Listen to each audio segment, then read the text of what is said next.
so excited to be here supporting my sister and her vision, and just honored to be in everybody's presence. And it's been an amazing conference, and I've gotten so much from it.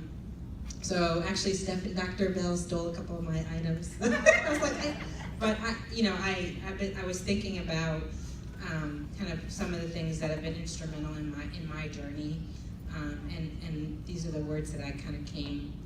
Perseverance.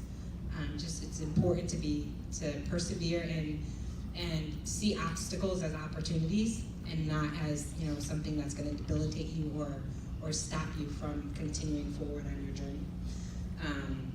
And following your passion and letting that passion steer your path. Just a quick story. I always knew I wanted to be a lawyer, but I never really knew what. I thought I was going to do civil rights law. I started taking French in 8th grade, and I loved it. I took it through high school. I went to college. I took it in college, and I had so many credits. My counselor was like, "What are you doing with all these French credits?" I was like, "I don't know. I just like the language. I want to do it." So he's like, "Well, you have enough to do a minor in French, a concentration." I was like, "Okay, great." So I had the concentration in French. Went to law school, and my dean of student affairs had just traveled the world the summer before my incoming class came, and had collaborated with a few different law firms across the world. One was in Brussels, one was in Paris, and one was in London. And so I got the one in Brussels. So because he was like, "Hey, you have all this French in your in your background and your education." So I was able to learn legal French, use my French, live abroad for the first time in my life, and it was amazing. And really, that's what kind of navigated my career path, my French. After that, I studied abroad in a program in London. After I finished law school, I did a program in Amsterdam that had a French component, that you had to have a certain level of French in order to even get into the program. So, and then when I left and came home, my first job, I had a few jobs. I worked for a few small law firms in Hartford, just kind of doing case by case. But my first, I call it my real legal job, was at Otis Elevator Company, thanks to my mom. I'll tell that story another time. But they were centralizing all of their contract negotiations, and they were bringing in their French contracts from Eastern Canada, and they needed someone who spoke and read French to negotiate these elevator contracts. So who would have figured, right?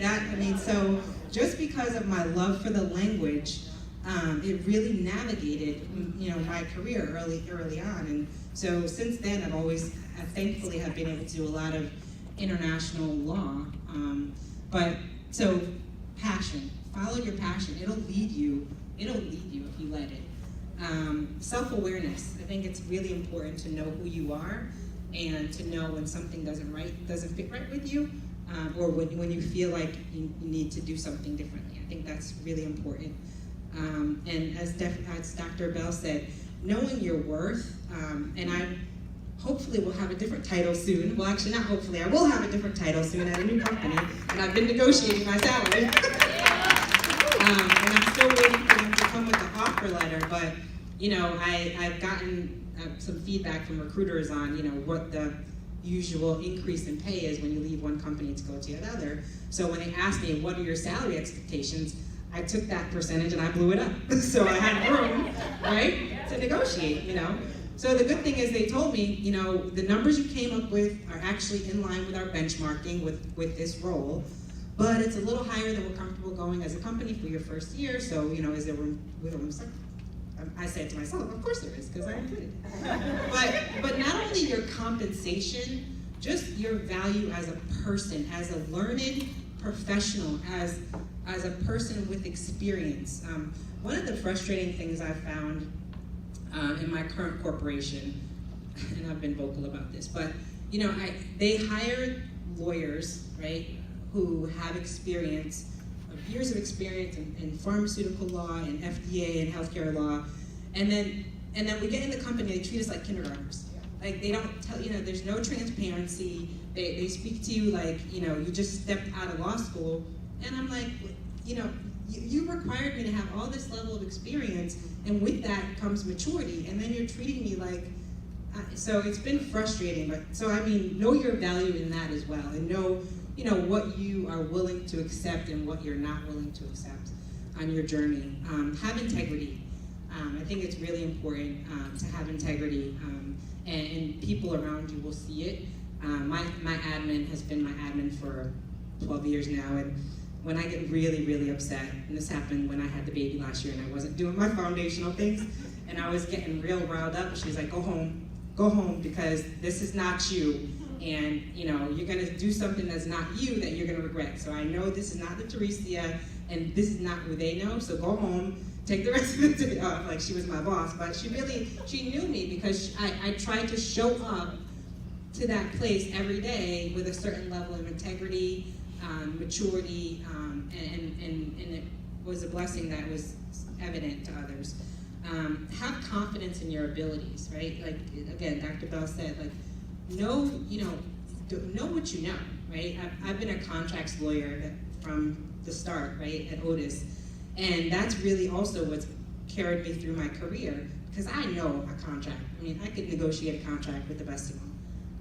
And so I know that, and so when you know that, then you can then start building off of that foundation that you're confident in. So I've gone from elevators to airplane engines to pharmaceuticals, and now I'm going into a healthcare technology company. But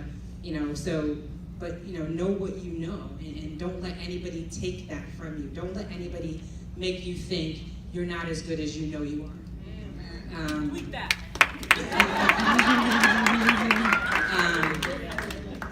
Advocating for yourself, right? I think someone said it before during the self-care, but you have to make sure that you know your value, you know your worth, and you speak up, and you make sure you need to remind someone of that, but advocate for yourself. Whether, I started at my company with a baby who was 3 months old, and I negotiated working from home 2 days a week. I was like, hey, I'm a new mom, and I want to embrace that, and this is what I need. So, and then the last two pieces really are